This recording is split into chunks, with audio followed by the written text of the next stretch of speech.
Hello दोस्तों, कैसे हैं आप लोग। आई होप आप लोग अच्छे होंगे और मेरे चैनल पे आपका स्वागत है।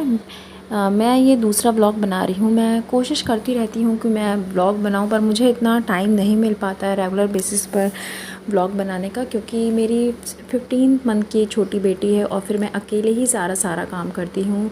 हस्बैंड मेरा थोड़ा बहुत हेल्प कर लेते हैं, लेकिन फिर भी उनकी 9 to 9 शिफ्ट रहती है, तो फिर वो इतना उनके पास टाइम नहीं होता है कि वो मेरी हेल्प करें। फिर आपको तो जिनके छोटे बच्चे होंगे वो रिलेट कर सकते हैं इस बात से कि कितना मुश्किल होता है एक 15 मंथ के बच्चे को संभालना, क्योंकि उसने अभी अभी चलना सीखा है। उसके अंदर इतनी क्यूरियोसिटी होती है कि उसे ये सामान भी पकड़ना है, वो सामान भी पकड़ना है, यहाँ जाना है, वहाँ जाना है।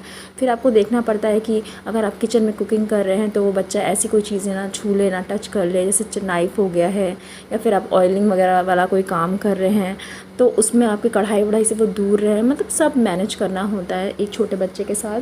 और फिर बाथरूम वगैरह भी आपको बंद रखना पड़ता है कि कहीं वो ऐसा ना हो कि कहीं पानी के साथ खेलने लग जाए। मेरी बेटी को पानी के साथ खेलने का इतना ज़्यादा शौक़ है कि हम लोग दिन भर परेशान रहते हैं। उसको हर चीज़ में पानी चाहिए होता है। उसको बोल में पानी चाहिए, कटोरी में चाहिए, ग्लास में पानी चाहिए, सब चीज़ में उसको हाथ डालना है। तो फिर ऐसे ही सारा टाइम निकल जाता है और फिर उसको देखते देखते और फिर सारा का सारा काम जो होता है हमेशा उसके आगे पीछे भागो, और फिर उसी को जब वो सोती है तब फिर मैं काम निपटा पाती हूँ। तो ऐसे में सारा मैनेज करना थोड़ा डिफ़िकल्ट हो जाता है। तो व्लॉगिंग के लिए थोड़ा कम टाइम बचता है, लेकिन मुझे मज़ा आता है बनाने में, मुझे शौक़ लगता है बनाने का। तो मैं थोड़ा बहुत बना लेती हूँ बीच बीच में कि हाँ, थोड़ा सा अपनी जो हमारी यूट्यूब की फैमिली है उसके साथ कनेक्ट होना चाहिए। उन्हें भी मेरे बारे में थोड़ा बहुत पता होना चाहिए कि मैं कैसे क्या करती हूँ, क्या है मेरी लाइफ में।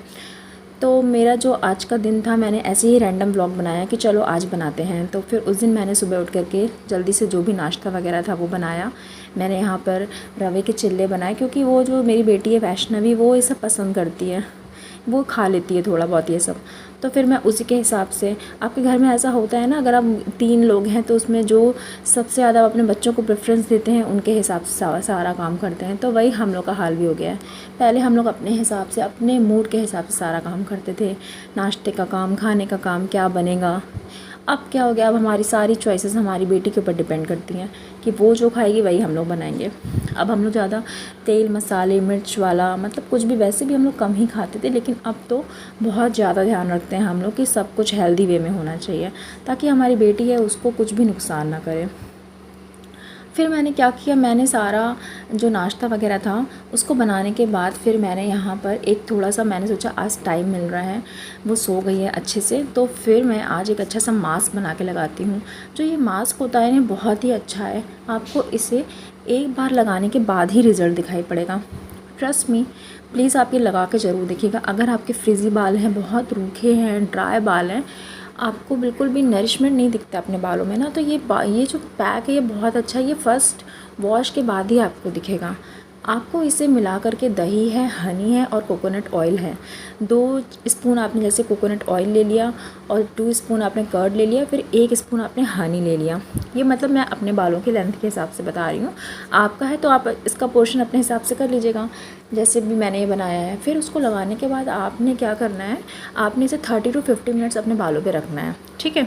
नरिशमेंट बनाने के लिए या तो आप क्लिंग फॉयल से अपने बालों को रैप कर लीजिए, या फिर अगर आपके पास वो शावर कैप है तो आप वो लगा सकते हैं। उसको लगाने के बाद आप इसे ऐसे रखिएगा 30 to 50 मिनट्स। क्या होता है, लगा करके ना आप सारा अपना घर का काम निपटा सकते हैं। मैंने भी यही किया, झाड़ू पोछा ये सब कुछ जो चीज़ें होती है। मैंने कोई हाउस हेल्प नहीं रखी है, क्योंकि हमारी बेटी को थोड़ा कुछ इन्फेक्शन हो गया था, तो बाहर का ज़्यादा चीज़ें आनी नहीं है घर में। तो मैं सारा काम ना खुद ही करती हूँ, जितनी भी चीज़ें होती हैं। अब वो सो रही है तो फिर मैंने फटाफट अपना यहाँ पर पूजा वूजा भी कर ली नहा करके, और जो अपना बेसिक अपना मॉइस्चराइज़र और सनस्क्रीन वगैरह प्रेगनेंसी के वो बाद सब ना मैंने कर आपकी लिया। स्किन में चेंजेस बहुत होते हैं। चेंजेस तो आपके प्रेगनेंसी के टाइम पर भी होते हैं, लेकिन जब बाद का जो फेज़ होता है तब आपके हॉर्मोन्स और आपके जो हॉर्मोन्स होते हैं उनमें काफ़ी ज़्यादा बदलाव आता है, जिससे क्या होता है आपके बालों पे, स्किन पे, हर चीज़ पे बहुत ज़्यादा, यहाँ तक कि आपके मूड पर भी बहुत ज़्यादा इफ़ेक्ट पड़ता है।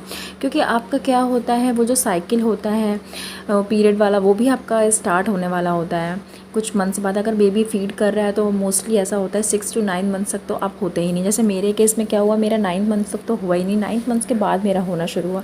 फिर उसके बाद ये जो इतना लंबा चौड़ा गैप हो जाता है ना, फिर आप होते हैं तो फिर आपको बहुत ही ख़राब लगता है, अजीब सी फीलिंग आती है आपको, क्योंकि वो सब फिर से वही सब शुरू हो जाता है। है ना। जो कभी कभी तो क्या होता है, बहुत ही हैप्पी डेज़ होते हैं, आपका सब निकल जाता है, पर कभी कभी नहीं होता है। ऐसा हर किसी के साथ होता है, ये एक नॉर्मल चीज़ है, मूड स्विंग्स होते ही हैं हर किसी को, तो ये अपना होता है। लेकिन जो स्किन वगैरह में चेंजेस होते हैं, जैसे क्या हुआ, मेरे बाल बहुत ज़्यादा ख़राब हो गए, मेरे बाल एकदम स्ट्रेट थे, और उसके बाद मेरे प्रेगनेंसी के टाइम तक बहुत अच्छे बाल थे, उसके 3 to 4 मंथ बाद भी बहुत अच्छे थे। लेकिन ना बाद में ऐसे चेंजेस होने लगे, मेरे बाल एकदम भूतनी की तरह समझ लीजिए खड़े हो गए पूरे मेरे बाल इतने गंदे हो गए। फिर उसके बाद मैंने अपने वो जो मास्क वगैरह, टाइम मिलता नहीं क्योंकि बच्चा आपके पास है, आप ज़्यादा नहीं कर सकते हैं कुछ भी, क्योंकि मेरी बेटी पूरा 6 मंथ तक पूरा ब्रेस्ट फीड पे थी, और उसके बाद भी वो अभी तक फीडिंग करती है, मतलब सॉलिड्स तो लेती है लेकिन फीडिंग करती है।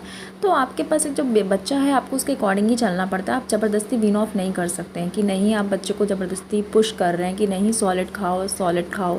WHO भी रेकमेंड करता है कि 2 साल तक तो नॉर्मल है, करना चाहिए। फिर बच्चे के ऊपर डिपेंड करता है ना सब कुछ कि वो कैसा चाहता है, आप उससे ज़बरदस्ती प्रेशराइज़ नहीं कर सकते। भाई वर्किंग वुमेन है, अगर आप ऑफिस जाते हैं कुछ है, तो आपके साथ केस अलग हो जाता है, कोई बात नहीं, फिर आपका तो क्या कहते हैं सिनेरियो ही अलग है, आपको तो करना ही पड़ेगा किसी तरह। भाई काम भी ज़रूरी है आज के लाइफ में, अगर आप पैसे नहीं कमाएंगे तो बाकी की चीज़ें कैसे करेंगे। भाई हर चीज़ के लिए टाइम देना इंपॉर्टेंट होता है आज की लाइफ में।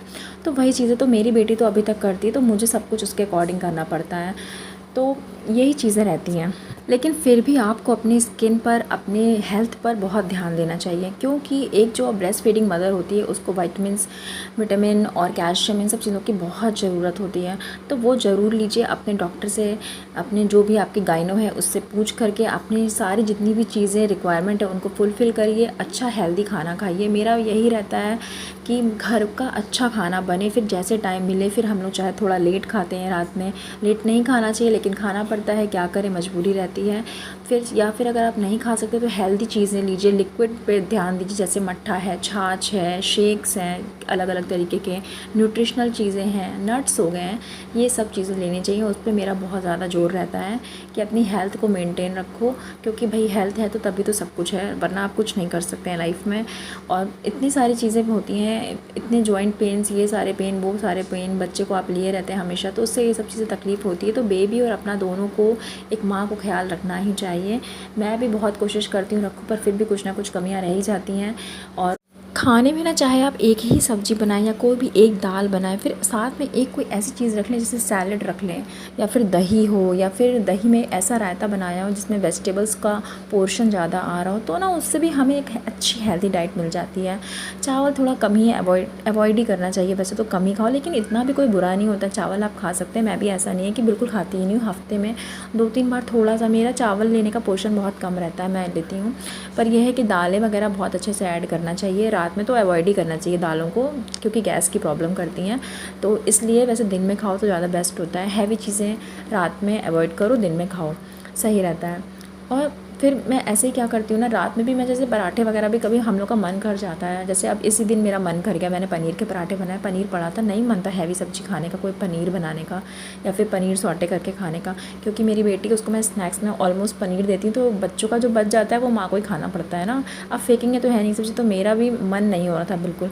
फिर पनीर रखा हुआ था, फिर मैंने सोचा खुला पनीर कहाँ रखोगे, बासी हो जाएगा, फिर क्या होगा उसका, तो फिर पराठे बना लिए। ये सबसे अच्छा ऑप्शन होता है, पराठे बना लो, न्यूट्रिशनल होता है, प्रोटीन पहुंच जाता है, साथ में दही वगैरह कुछ भी ले लो, तो एकदम बढ़िया रहता है, ये खाना बहुत सही रहता है।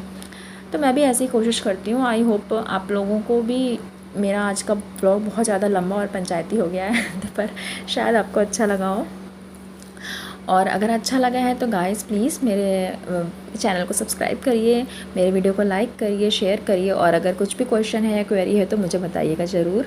Okay, bye bye, take care, thank you so much.